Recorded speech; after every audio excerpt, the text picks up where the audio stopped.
A graça e a paz, queridos. Vamos dar continuidade aqui na nossa leitura do livro de Romanos. A gente está falando um pouco de cada capítulo e agora nós vamos falar do capítulo 7. Eu separei um pequeno trecho aqui para compartilhar e, em resumo, o capítulo 7 também ele vai falar sobre esse confronto com a lei, confronto com aquilo que você sabe que é errado, aquilo que você sabe que é pecado. Ele vai falar do confronto que existe na nossa mente e dos desejos que há em nós, ou seja, pela sua mente você sabe o que não deve fazer, mas volta e meia você faz o que você sabe que não deveria fazer. Então ele vai tratar isso de maneira muito clara. Ele vai falar também sobre esses desejos que existem dentro de nós e que luta contra a lei. Então é importante você entender e dar assim continuidade na leitura de todos os capítulos, porque do capítulo 8 em diante ele também começa a falar sobre isso, só porque trazendo clareza de que a graça ela é agora superior à lei, ou a graça é o estilo de vida que todos nós devemos viver. Ele fala sobre um casamento no início do capítulo 7, que quem está casado com a lei tem que cumprir a lei. Mas se nós morremos para a lei, então nós estamos aptos também a casar. E no que ele quis dizer ali é que nós casamos com a graça, ou seja, hoje eu e você não vivemos mais debaixo da lei. E ele começa a falar o que a lei causa. A lei é uma consciência de erro, mas a nossa carne, ela deseja o pecado. E a lei traz consciência do que é pecado. Por que existe isso? Você já parou para pensar? Certamente você já lutou ou luta contra isso. Você sabe de coisas que você não deveria fazer, mas acaba fazendo.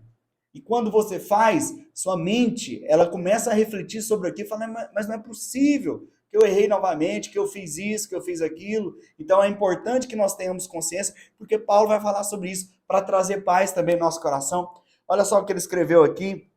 Eu quero ler com você o versículo 18 em diante, ele diz assim, ó, porque eu sei que em mim, olha só o que Paulo está escrevendo, isto é, na minha carne, não habita coisas boas, pois o querer está presente em mim, mas o executar do bem não está em mim. Porque o bem que eu quero fazer, não faço, mas o mal que eu não quero fazer, esse eu faço. Ora, se eu faço o que não quero, já não sou eu quem o faz, mas o pecado que habita em mim. Eu acho então essa lei, que quando quero fazer o bem, o mal está presente comigo, pois eu tenho prazer na lei de Deus, segundo o homem interior. Paulo, e ele diz mais, deixa eu ler só esse versículo, ó. Mas eu vejo outra lei nos meus membros, guerreando contra a lei da minha mente e me trazendo cativo debaixo da lei do pecado que está nos meus membros. Bom, existe muita coisa profunda só nesses versos aqui que nós lemos, mas o que nós podemos tirar aqui de maneira bem prática para nós é que todos nós sofremos isso de certa forma. E se nós não tivermos consciência da graça do Senhor, nós vamos viver a nossa vida debaixo de condenação, que é o que ele vai falar do versículo 1 do capítulo 8 em diante. Então, Paulo está trazendo à tona para que nós possamos ter clareza que há esse confronto. Você precisa ter consciência que os seus membros, ou seja, a sua carne, a nossa carne, ela deseja o pecado. Ela deseja o pecado, mas a nossa consciência, a nossa mente, sabe o que é pecado. Então vive uma batalha. Até Paulo está falando, como assim o que eu quero fazer? Eu quero fazer o bem, mas eu não faço. Mas o mal que eu não quero fazer, eu acabo fazendo. Então existe algo dentro de nós, ou seria o desejo da carne, lutando contra o entendimento da lei. Preste atenção, porque eu vou concluir para você entender isso, querido. Olha só, nós nascemos de novo. E nós nascemos de novo porque morremos para a lei.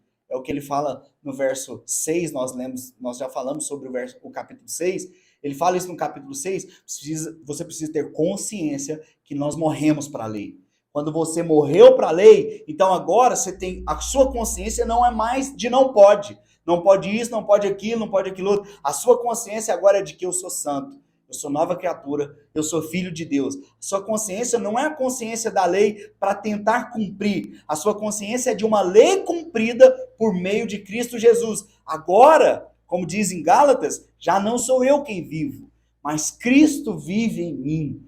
Se Cristo cumpriu toda a lei, se eu morri para a lei, agora eu ressuscitei com Cristo para viver debaixo dessa graça. E a graça é o quê? É que Cristo cumpriu no meu lugar. Então eu preciso agora caminhar a minha vida em consciência de que Cristo já venceu o pecado.